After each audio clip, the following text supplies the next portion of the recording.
This news program is proudly brought to you by Smart Start Breakfast Biscuits and Now Biscuits.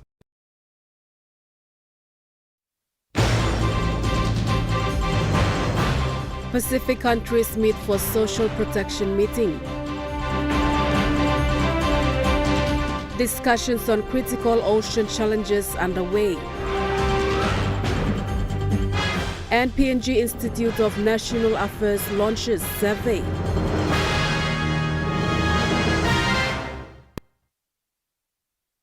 A very good evening. This is National EMTV News. I'm Malinta Yopolo. Thank you for joining us.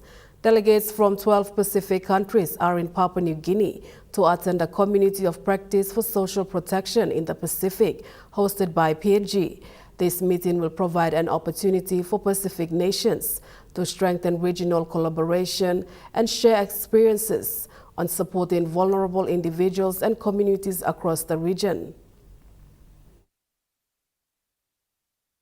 Social protection plays a vital role in helping individuals, families, and communities manage shocks, reduce poverty, and build long-term resilience. Strengthening social protection systems provides an important pathway to safeguard livelihoods, improve access to essential services, and ensure no one is left behind. Officially opening the 4 days meeting, Minister for Youth, Religion and Community Development said the realities of the impacts of climate change, natural disasters, social and economic challenges, underscores the importance of social protection. As Pacific people, we understand the importance of the community, family support system, collective responsibility, and caring for one another during this time of hardship. These values have always been the strength of our society and must continue to guide the way we have designed and strengthened social protection system that are inclusive, responsive, and resilient. Development partners urged the delegates to share experiences and challenges in the meeting to take back home. When you go back to your country after this meeting, is that you feel equipped to tell this story with urgency on why building the social protection system is critical now. Talk about it. Convince the authorities. Explain it to the public opinion. Meanwhile, Australia, as a partner and close friend to the Pacific, is committed to supporting social protection in the region. With elections just months away, Governor for New Ireland Province said there are a lot of people in his province that are unregistered, and that is a concern that needs to be addressed before the 2027 national general elections. In an interview with this newsroom, Governor for New Ireland Province, Baron Chen said the common roll in New Ireland has not been updated in a very long time. We need to start at this time right now to update the common rolls back in Namatanai and in Kaving. I believe our common rolls haven't been updated for a long time. A lot of people has passed and a lot of people unregistered. So my concern is that a lot of people unregistered, they must register and they must be allowed to vote. The governor added that policing is also a concern. You know, New Ireland, like everyone else, needs a lot of logistics, and we need those logistics up front. The boats, the petrol, the Zoom, those vehicles, and those policemen. We're fortunate we just got 11, but you know, that's only 11 in the last 10 years, so we're still underpowered. Mr. Chen revealed that a memorandum of agreement is in place to recruit more police personnel.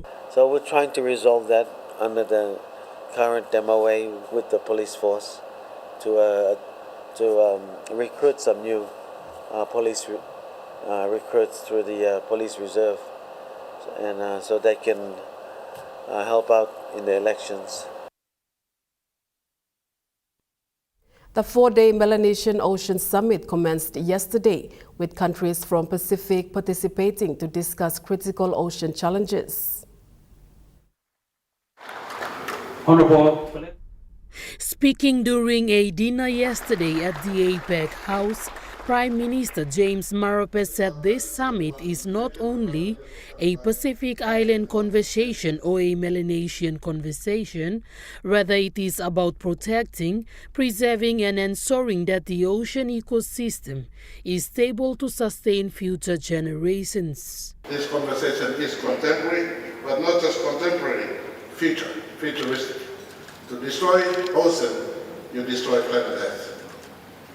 But the world must hear that the Pacific, the custodians of the biggest ocean, is ready to preserve and manage our oceans in a sustainable manner. We're working towards the global biodiversity framework. We're working within our own Blue Pacific continent focus at PIF nations. The 18 of us subscribe to. We're working to make sure that our conservation obligations is not just talk, but a reality as we conclude this Melanesian Ocean Conference. Mr. Marape said by conserving and protecting the oceans together, it contributes towards preserving planet Earth. Today's conversation here in Port Moresby is all about saving our oceans, because ocean saves humanity.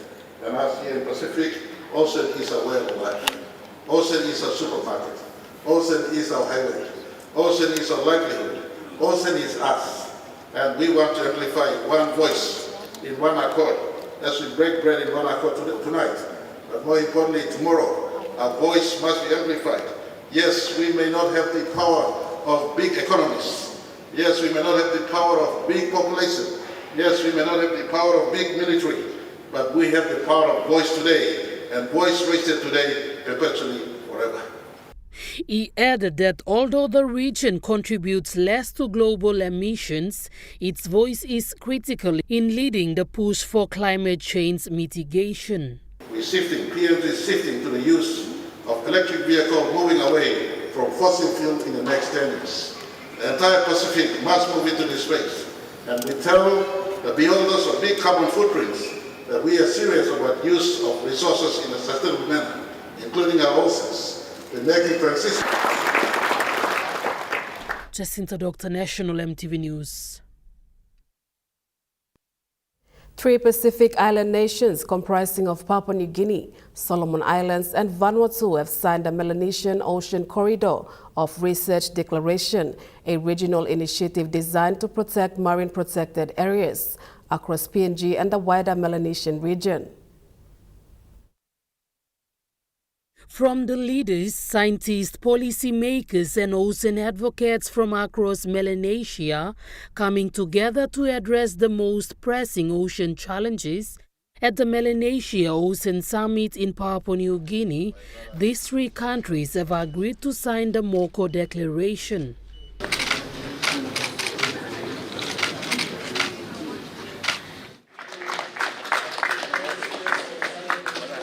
Following this Moko Declaration, the 3 countries are expected to develop frameworks to strengthen ocean governance of the ocean's critical role in climate stability. With respect to our customary rights, as well as our sovereign right, but mobilize us together as a sub-region of the Pacific in our commitment for preservation, especially our 30 by 30 preservation. That is consistent with the Blue Pacific Continent aspirations, our Pacific Ocean of Peace aspirations. This is a landmark declaration of the 3 countries committing the region to a shared ocean future. It is a key component of the Melanesian Ocean Reserve, an indigenous-led initiative aimed at establishing the world's largest interconnected marine protected area, spanning at least 6 million square meters across the exclusive economic zones of the Solomon Islands, Papua New Guinea, Vanuatu and New Caledonia. This initiative acts as a multinational framework for marine management and conservation. Melanesia Ocean Reserve is designed by indigenous leaders and rooted in traditional knowledge, blended with modern science to manage the ocean as a shared home. Jacinta Doctor, National EMTV News. The Open Budget Survey is the world's only independent, comparative and fact-based research instrument using internationally accepted criteria to assess 3 pillars of public budget accountability. These pillars are transparency, oversight and public participation. You might ask, why open budgets? The answer is simple: they deliver results. When there is transparency, oversight and public participation, there are smaller deficits, lower borrowing costs, more credible budgets, stronger democratic institutions, more reliable revenue collection, and better development outcomes. It's not the only, obviously, process of transparency and initiative. Open budgets are a critical first step of having information about government and the budget. It doesn't mean the government's going to do everything right as a result of it. As a democratic nation, public participation is important. When you have an open budget process, citizens understand how public money is raised and managed, which in turn builds public trust in the government. That budget transparency is not possible for the legislature, for the media, for the public to hold the government accountable. The Open Budget Survey 2025 helps a civil society assess and confer with governments on the use and reporting of public funds. For Papua New Guinea, the survey outlined that the country has a transparency score of 46 out of 100. The survey recommends that Treasury and National Planning must engage with public during budget formulation and to monitor implementation and actively engage with underrepresented communities. While the government must prioritize public hearings on the budget proposal prior to the approval, it was also noted that a more collaborative approach is needed to ensure public budget accountability is promoted in Papua New Guinea. In conclusion, this survey was launched by the Papua New Guinea Institute of National Affairs yesterday. Aminda Ilaitia, National EMTV News. National EMTV News continues after the break. Stay with us.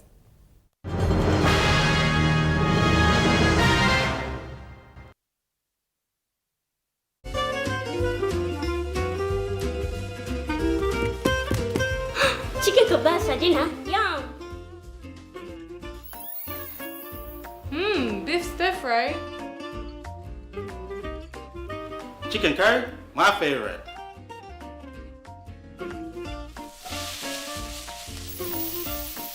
Kebabs for you, Yum. stir fry for you, and chicken curry for us. Magic in every meal, 1 cube at a time. Hello, everyone.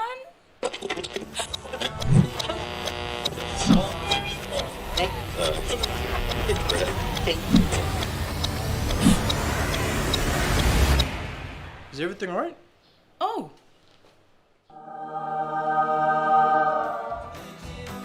Yes. Everything's all right. All right with Roots. Make it right with Roots. Remember the joy of playing with your toys as a child? At Morning Plus, we believe that every small business deserves a chance to build and grow. That's why we offer asset financing.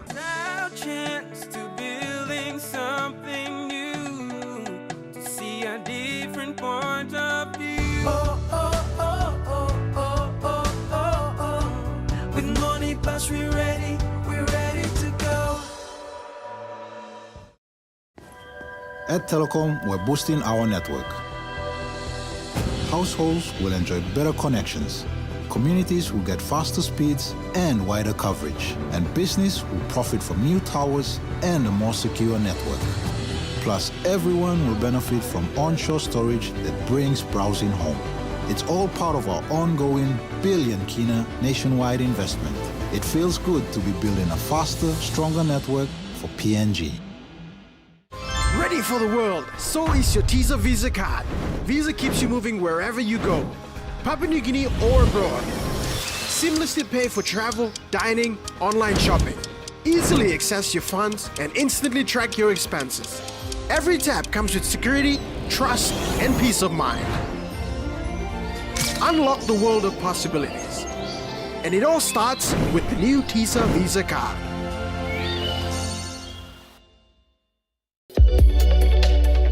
EMTV brings to you a fresh new talk show program in 2026. Watch our exclusive interview with special guest, Honorable James Marape, Prime Minister of Papua New Guinea, as we discuss government programs and projects since 2019. Walk by Talk, coming soon on EMTV. You're watching National EMTV News. The Special Economic Zones Authority, or CESA, has partnered with the National Procurement Commission to further development in the country. The partnership agreement was signed today in Port Moresby to formalize the work going forward.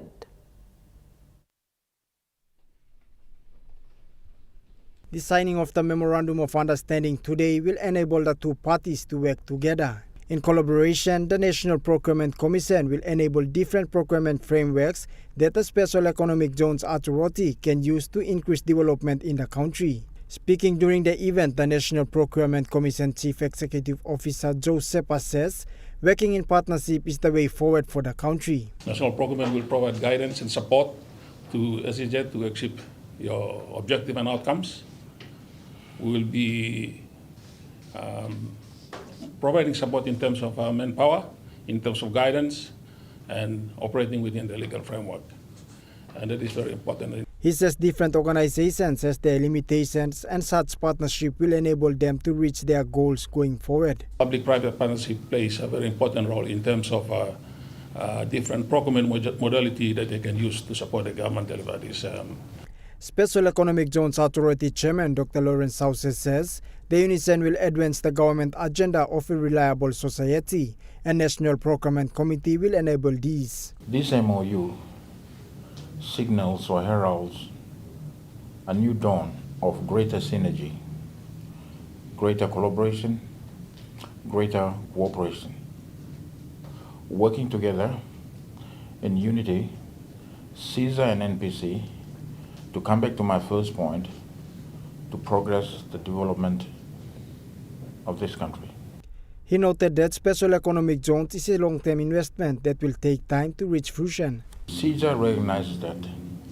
CESA does not, under its enabling legislation, binding and unifying powers to progress things. It would depend on other agencies of government to do their bit. Working together with CESA, progressing the agenda of special development economic zones in the country, and attaining the goals and objectives of the government in the SEZ space. It is in this regard that the National Procurement Commission becomes critical. Special Economic Zones Authority Acting Chief Executive Officer Kikila Yawase also acknowledged this collaboration. We will definitely need a Procurement Commission to come in to procure, help us and guide us in terms of procurement. Charlie Dumavi, National EMTV News. Meanwhile, Special Economic Zones Authority Chairman Dr. Lawrence Sauce said the development of Papua New Guinea depends on its people. He emphasized that every institution and individual must get involved to build a better country.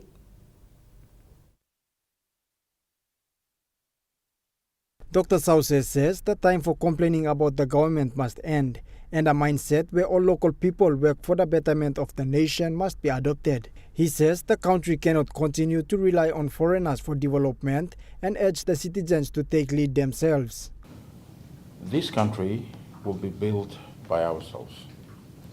It will not be built by outsiders, our development partners, or people that we depend on to give us money. It is therefore incumbent on all of us to ensure that we do our utmost best to progress and develop this country.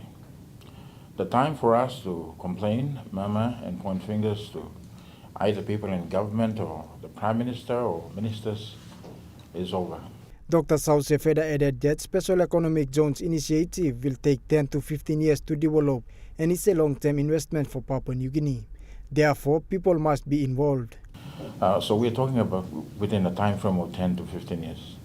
And one of the things I mentioned to people is that CESA and the Special Economic Zone development and projects are not quick fix. They're not instant noodles where you pop them in the water and you expect instant results.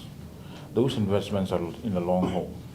And so they invest now, but you have to look at the economic benefits that will transcend in the years to come.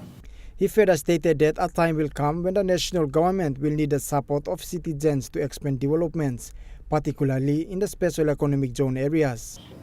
But there will come a time when government would require putting in place critical enablers, water, power, roads that link up SEZ. There will come a time when CESA will be required to contribute to developing the economic corridors, which is the agenda of the government, not necessarily in Port Moresby, but in other parts of the country. This is where investment, public investment in CESA will be required. Charlie Dumavi, National EMTV News.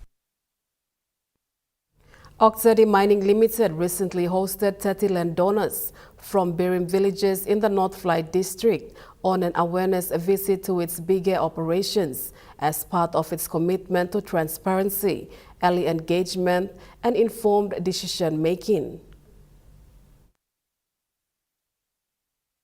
The visit aimed to provide landowners with a first-hand understanding of the BID's operations.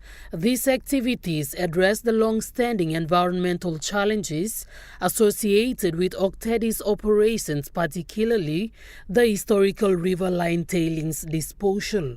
A similar and enhanced operating concept is being considered for the proposed tailings storage facility project at Birim, which has been identified as the preferred site and is currently in the feasibility study. The proposed TSF is a critical pillar of Oxlade's Growth 2050 strategy designed to provide a long-term solution to tailings management and progressively reduce reliance on river-based disposal and dredging activities at BIDS. Oxlade emphasized that the TSF project will only progress following extensive consultation, understanding and agreement with potentially impacted communities. Jacinta Dr. National EMTV News.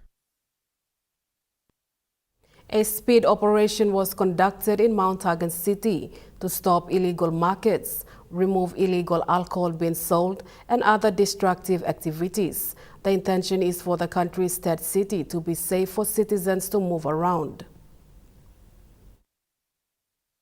The Provincial Police Commander for Western Highlands Province, Chief Superintendent John Sagum, said the high-speed operation conducted in Mt Hagen 2 weeks ago is still continuing.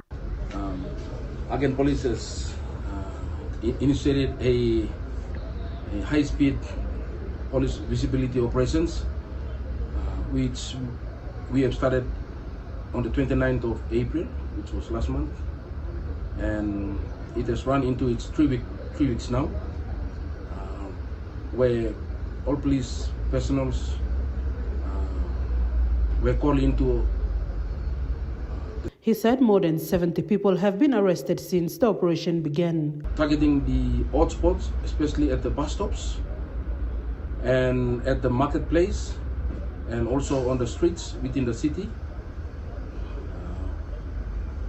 When these operations came into full swing on the 29th of last month, the police arrested about 78 people altogether. And it has now gone into its 3 week, starting this week, where offenders were arrested for possessing marijuana and also for being in possession of offensive weapons like bush knives. Those arrested were allegedly found in possession of harmful weapons, marijuana, and other illegal items. High-speed visibility police operations is to target those people with drugs, like marijuana and so forth. And also the other target was with the arrest of offenders with offensive weapons.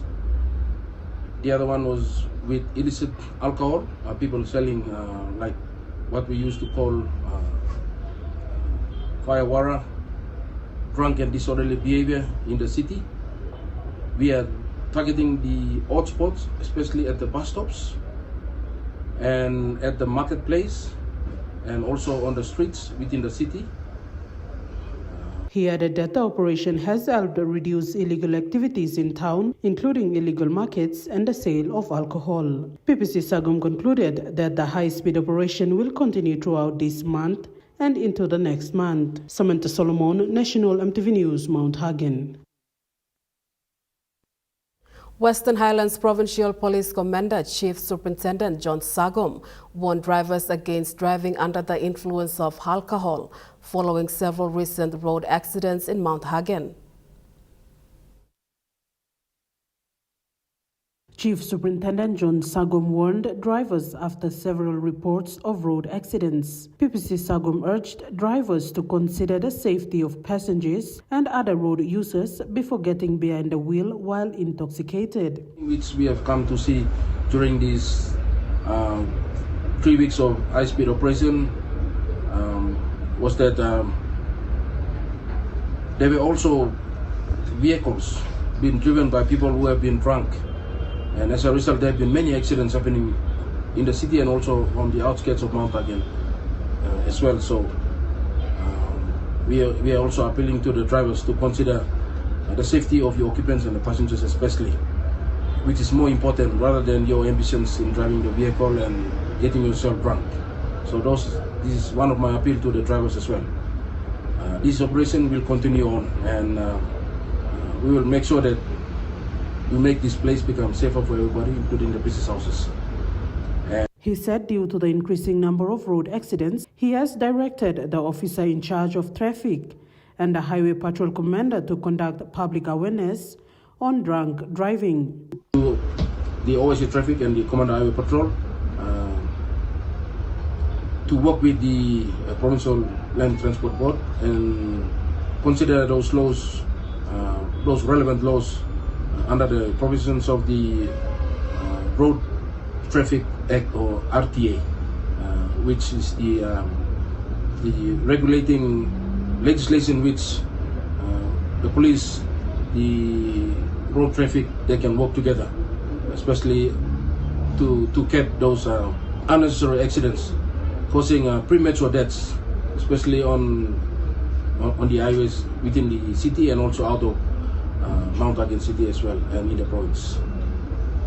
PPC Sagum is calling for authorities to continue carrying out awareness programs to reduce driving while intoxicated in the province. Samantha Solomon, National EMTV News, Mt Hagen. Now we take a look at the Nest Fund market report. The Kina closed unchanged at $0.2299 in the interbank market. At Bank South Pacific, your Kina was buying $0.224, $0.3029 Australian dollars, 0.1806 euro, 34.69 Japanese yen. Looking at commodity prices at New York close, gold is trading higher, coffee closed higher, cocoa closed higher, palm oil closed higher, crude oil is trading lower, and copper closed higher. And on the stock market, the Dow Jones closed higher. The ASX 200 is trading lower, and the All Ordinaries is trading lower.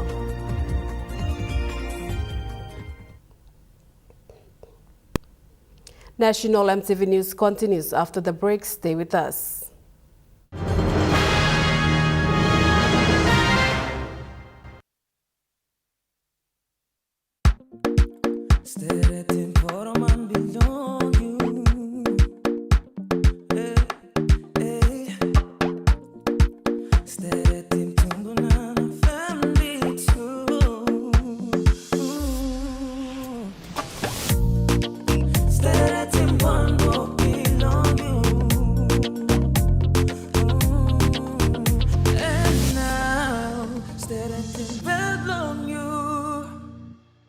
Dear son, you ask me how I live such a good life. Yes, I've had some good luck. like the day I met your mother. But it wasn't always that way. I've made some good choices too, like working hard and keeping my super with NAS Fund. They looked after it for me, which meant I could concentrate on looking after my family. Living each day, knowing that when the time came, I'd be ready for tomorrow. Love, Dad. Announcing the Skill Rise School Competition 2026! With monthly prizes of GFI products, student project fees, and a major prize of 25,000 cleanup building project funding, you can make a difference! Here's how you can enter. Just buy any 1 kg medium grain or soft and sweet Scout rice and give your child a drop into the entry box provided in selected schools to win! Terms and conditions apply. Scout Rice, and by you like it.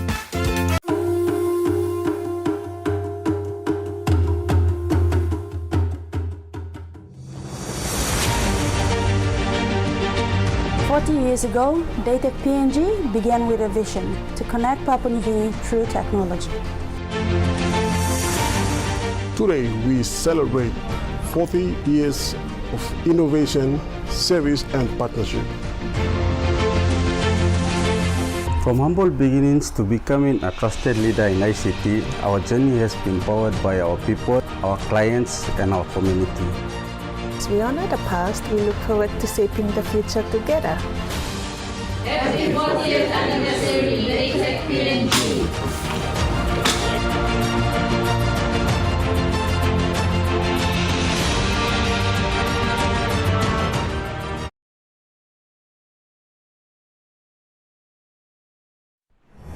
EMTV is proud to announce that we are now offering tower rental spaces on the tallest tower in NCD and Central Province. Our new 80 meters television broadcasting tower proudly boasts an improved structure durability. It is versatile and suitable for various communications and broadcasting needs.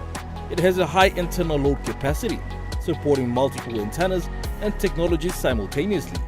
This is your opportunity to optimize your transmission signal for wider coverage and extended reach. For co-location information, call 7723-3484 or email engineering@mtv.com.pg. MTV, your number one to watch. You're watching National MTV News. Moving to overseas news, Australian passengers on board the cruise ship linked to an antivirus outbreak have begun their journey home.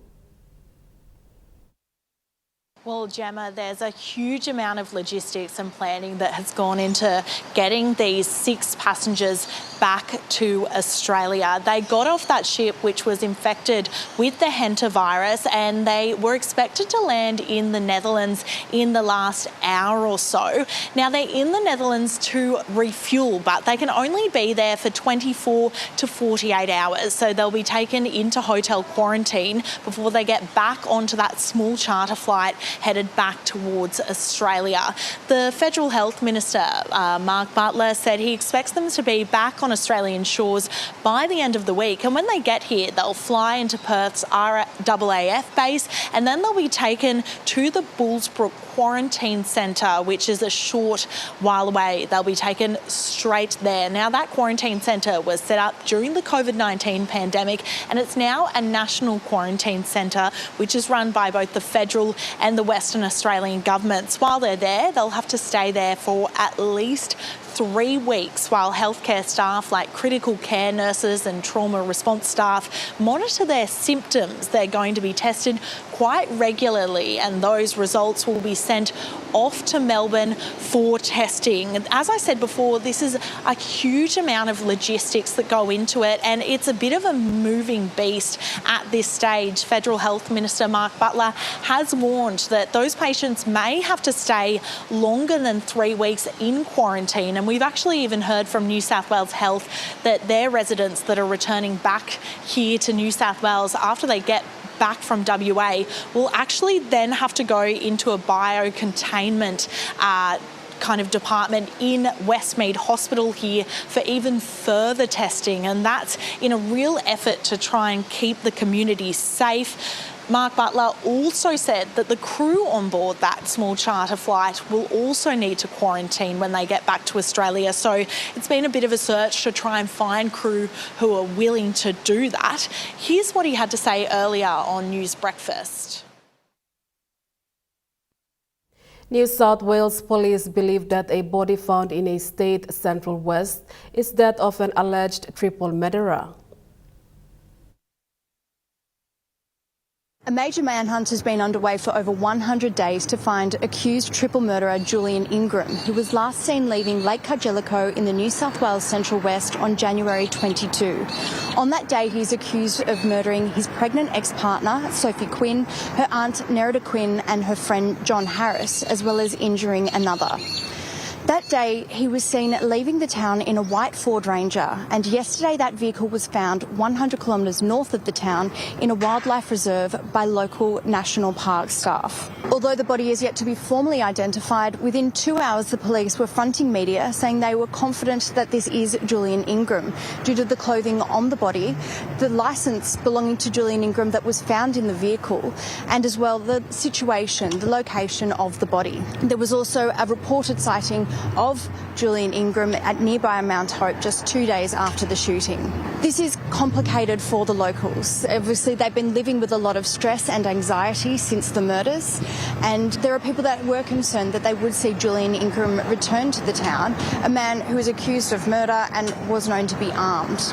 But for police, they were hoping they would find Julian Ingram alive and he would be made to face a court process and that justice would be served.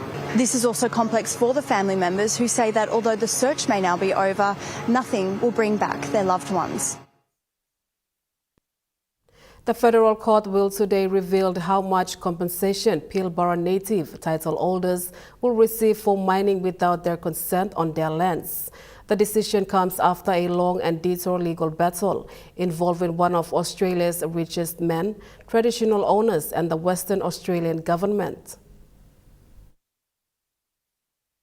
For almost 2 decades, the battle over this country and the riches that flow from it has divided communities and triggered a $1 billion compensation fight.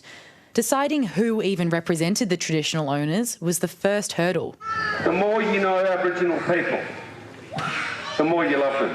Fortescue backed a breakaway group of traditional owners and orchestrated a meeting in 2011 at which Injibandi Aboriginal Corporation representatives were outnumbered. But there's a big issue here, Andrew, and the issue comes with, Injibandi people looking after ourselves from the country that's making you rich.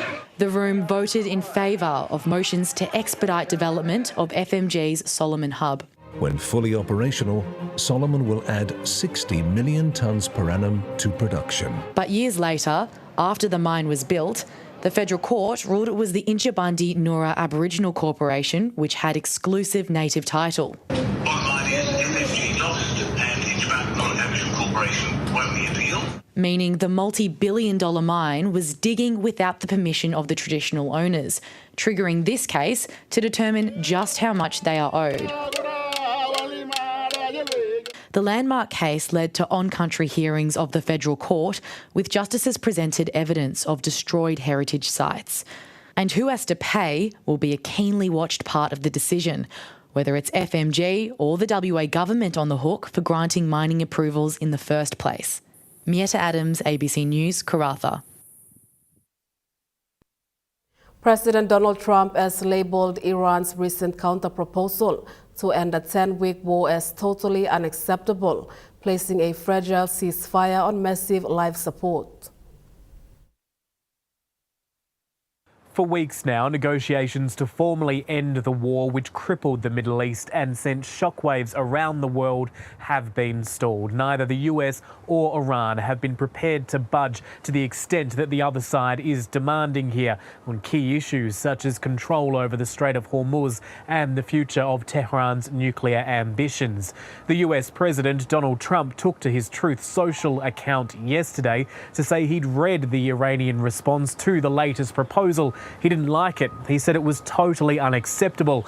But in response, the spokesperson for Iran's foreign ministry has said the demands were totally reasonable and in line with the idea of protecting Iran's sovereignty. They include ending the blockade of Iranian ports and ships in the Strait of Hormuz and unfreezing Iranian assets. He's accusing the US of simply bowing to the orders of the Israeli Prime Minister Benjamin Netanyahu. Regrettably, the American side continues to operate on the basis of assumptions largely shaped by narratives promoted by the Zionist regime, while persisting in its one-sided views and unreasonable demands. When Iran delivered its response to the US, Iranian state media said one of the conditions was wanting to see peace in Lebanon. This is a war which the US and Israel have said is separate from the broader Middle East conflict, but which Iran, which backs the Lebanese militant group Hezbollah, has said is inextricably linked. More Israeli strikes against claimed Hezbollah targets were reported near the city of Nabatea on Monday, and fresh evacuation warnings were issued by Israel, often described as displacement orders by Lebanese authorities. Israel says at least 10 Hezbollah fighters were killed on Sunday. Lebanese health authorities say 74 people were killed over the weekend, including civilians. Lebanon's president meeting with the US ambassador to Lebanon, urging the Trump administration to pressure Israel to stop bombing parts of the south of his country and demolishing villages near the border, while the US announced ceasefire is in place. Further talks between Israel and Lebanon will be held in the US later this week. Once again, Hezbollah is not at the negotiating table. National EMTV News continues after the break with Rukai Sports. Stay with us.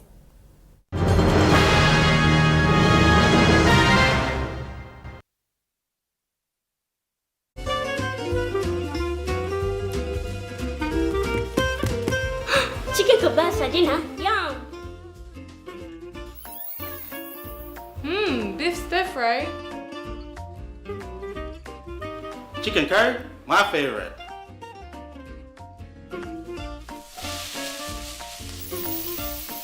Kebabs for you. Yum. Stir fry for you. And chicken curry for us. Magic in every meal, one cube at a time. Dear son, you ask me how I live such a good life. Yes, I've had some good luck, like the day I met your mother. But it wasn't always that way. I've made some good choices too, like working hard and keeping my super with NASFAN. They looked after it for me, which meant I could concentrate on looking after my family, living each day knowing that when the time came, I'd be ready for tomorrow. Love, Dad. Get twice the data with Telecom. Enjoy bonus double data from Thursday to Saturday on selected plans. You get twice the data at the same price. For instance, for 5 kina, you get 6 gigabytes valid for 1 day. And that's more data for you to stream videos and play your online games. Drop into your nearest Telecom store or kiosk to top up and get your double data. Great value and PNG owned sure feels good.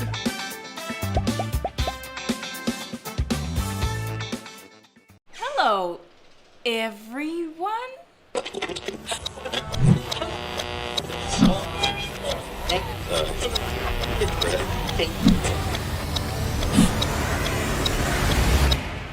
Is everything all right? Oh.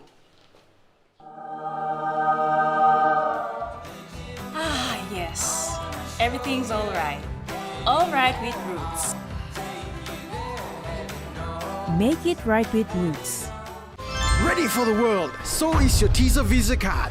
Visa keeps you moving wherever you go, Papua New Guinea or abroad. Seamlessly pay for travel, dining, online shopping.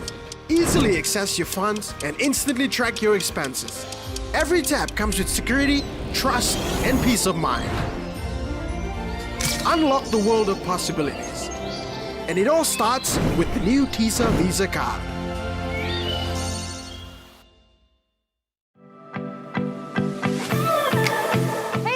I'm Martha. Join me every Wednesday night at 7 p.m. for Goodman Fielder International Sky Time.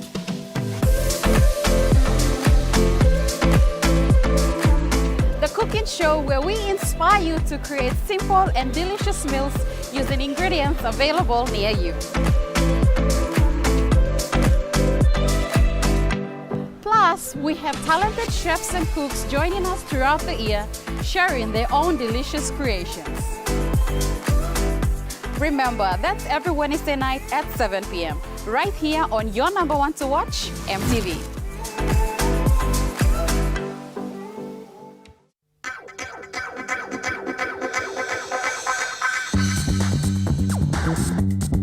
True Kai Sports.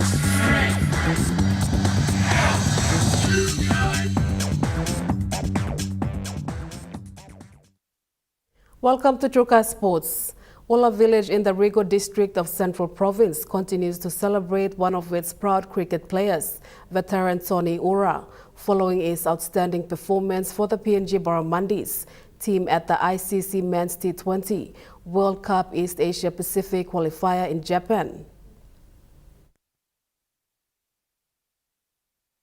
The 36-year-old batsman Tony Ura, who is also a member of Port Moresby Cricket Association Club Raukele, has been one of the standout performers for Papua New Guinea during the tournament with explosive batting display that have helped drive the team into the Super 6 stage of the qualifiers. Last week Saturday, Ura delivered a sensational unbeaten century against South Korea at Korogi Sports Park in Nishin, Japan, guiding Papua New Guinea to a massive 136-run victory. The experienced opening batsman smashed an unbeaten 106 runs from just 55 balls, including 8 boundaries and 4 sixes at a strike rate of 192.72. His innings earned him Player of the Match honors for Papua New Guinea. Ura also shared a dominant 137-run opening partnership with Sasebao, laying the platform for Papua New Guinea's strongest performance of the qualifying campaign.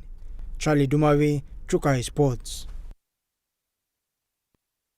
Despite speculation surrounding the cancellation of the delayed PNG Games in Southern Highlands Province, the New Ireland provincial government continues to back sports. New Ireland Governor Byron Chen stated that sports development remains a key priority for his administration. New Ireland Governor Byron Chen stated that this is likely the third time the nation has geared up for the Papua New Guinea Games, which are tentatively scheduled to take place in Mendi, Southern Islands Province. Maybe this is our third time to gear up, like everyone else. So New Ireland is no different. We all would like to participate. He says his government is backing the cause to provincial games as a lead-up. We're having a Islands regional sports games, and from there to prepare all provinces and districts to go to the provincial games. Chen noted that his province is currently recovering from the recent cyclone Maila. However, he says that will not hinder the progress of other sectors, including sports in the area. We would like to participate in our sports. All our youths in both districts are getting organized. Charlie Dumavi, Trukai Sports. Through Governor Byron Chen, the New Ireland provincial government highlighted its commitment to backing grassroots games across the province. The prolonging of the biggest grassroots sporting event in the country, the PNG Games, is concerning. The tentative PNG Games, now Unity Games, are said to be hosted in Mendi, Southern Islands Province. However, the participating provinces are still in doubt. This is no different for New Ireland Province. However, the provincial governor Byron Chen highlighted their support for sports in the province. Province has committed over 2 million kina to get our young sportsmen and women to the PNG Games. He says there is no clear indication if the games in Mendi will go ahead. However, they are putting in funding to engage youths and foster a healthy lifestyle through sports. We already appropriated 500 to go to the NGI Games and 2 million for the PNG Games. So we're all excited. Whether we get there, it's another question. Charlie Dumavi, Trukai Sports. Trukai Sports continues after the break. Stay with us. Trukai Sports. It's the Great Gala Giveaway, bro. Don't miss out on the Great Gala Giveaway. Buy any gala stick, tub, sundae, cone ice cream, or T-shake and win an Apple iPhone 16 Pro, Samsung Galaxy S24 Ultra, iPads, tablets, JBL party speakers, GoPro, DJI drone, PlayStation, Switch, and even this kick scooter. Buy any Gala products and write your details at the back of the receipt and drop it into the entry box. Hurry, hurry, hurry before your boo-boo gets them all.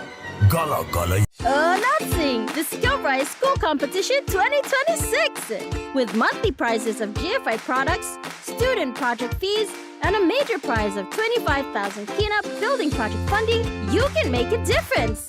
Here's how you can enter. Just buy any 1 kg medium grain or soft and sweet Scout rice and give your child a drop into the entry box provided in selected schools to win. Terms and conditions apply. Scout Rice, and by you like it.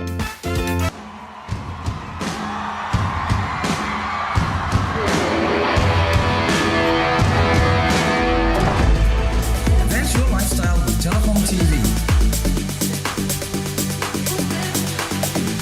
Live stream movies, videos, news, and documentaries on the cheapest TV channel. Offered on fixed broadband service.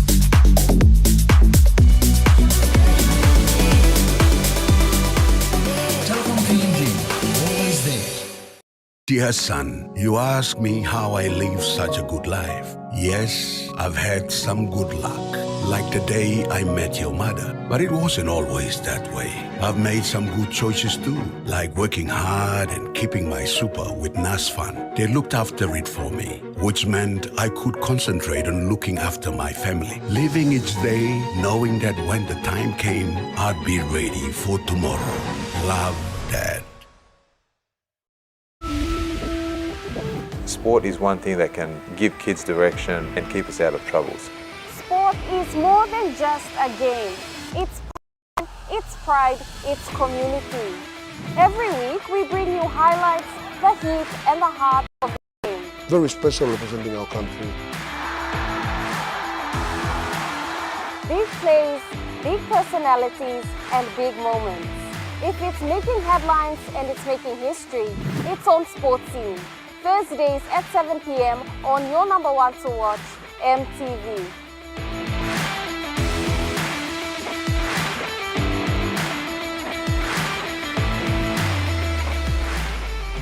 Hello, everyone.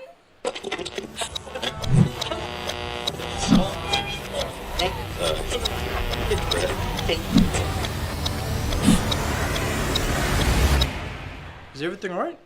Oh.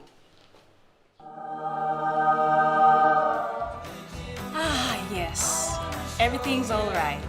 Alright with Roots. Make it right with Roots. You're watching Truka Sports. It was an historic day for junior rugby in East New Britain as schoolboys stole the spotlight in 2 curtain raiser matches at Queen's Park over the weekend.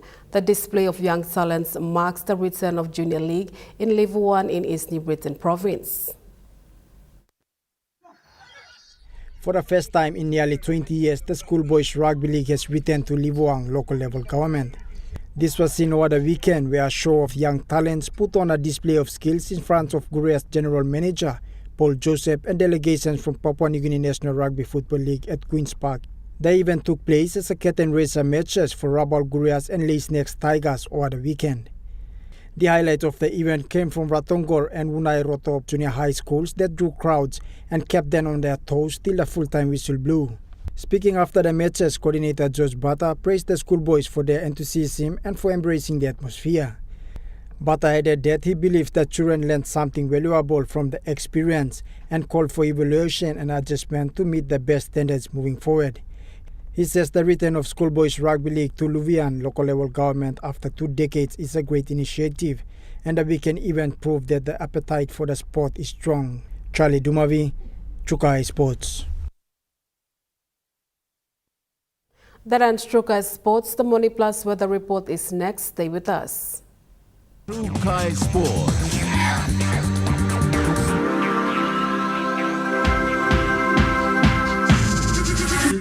Trukai Sports. Hello, everyone.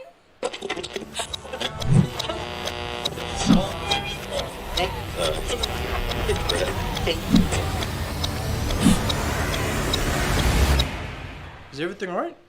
Oh.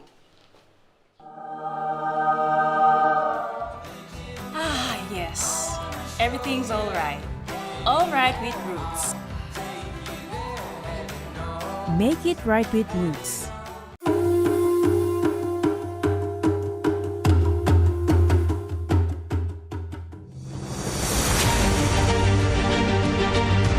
20 years ago, Daytech PNG began with a vision to connect Papua New Guinea through technology. Today, we celebrate 40 years of innovation, service, and partnership. From humble beginnings to becoming a trusted leader in ICT, our journey has been powered by our people, our clients, and our community. As we honor the past, we look forward to shaping the future together. Happy 40th anniversary, Daytech PNG.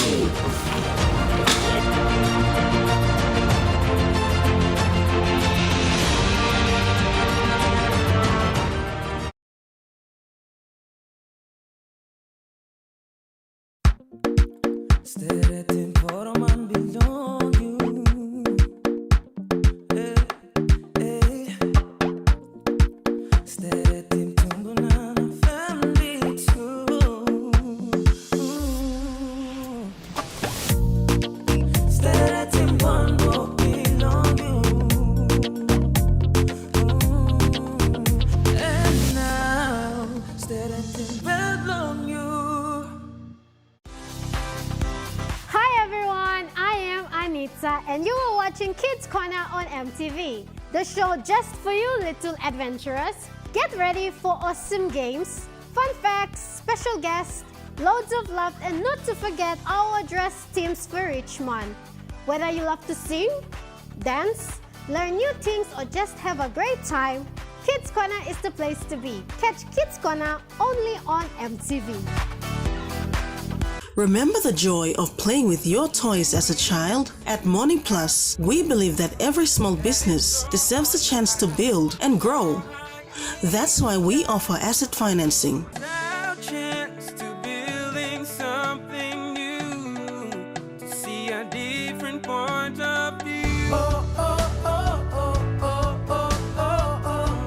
With Morning Plus, we're ready to go.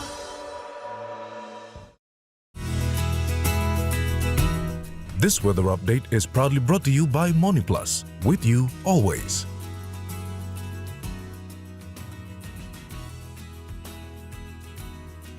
The MoneyPlus weather report for the next 24 hours. In the southern region, Port Moresby mostly fine, Darrow partly cloudy and possible brief showers. Karama partly cloudy then brief showers. Alotsau cloudy with rain to rain showers. And Popondetta mostly fine, then few afternoon to evening showers and rain. In the Momase region, Lay City, cloudy with few showers and possible thunderstorms. Medeng, mostly fine. Wewak, cloudy with occasional morning showers to rain, then fine to partly cloudy. And Vanimo, mostly fine. In the New Guinea Island region, Lorengau, partly cloudy, then few showers. Kavieng, partly cloudy, then few afternoon showers. Kokopo and Rabaul, cloudy periods, then few showers.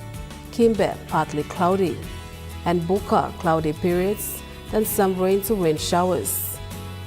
And in the Highlands region, Mt Hagen City, morning fog patches clearing into mostly fine, then few afternoon to evening showers. Goroka, Barnes and Kundiawa, morning fog patches clearing into partly cloudy, then few evening showers. And Menditari and Wabeg, morning fog patches clearing into partly cloudy, then few evening showers.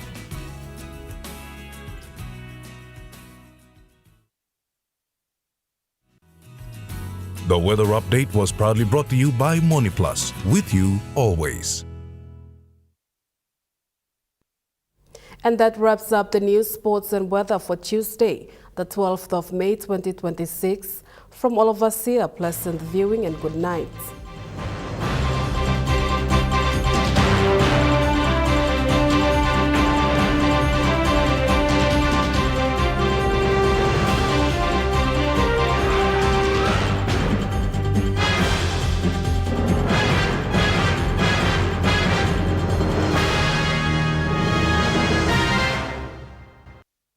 This news program was proudly brought to you by Smart Start Breakfast Biscuits and Gold Nuggets.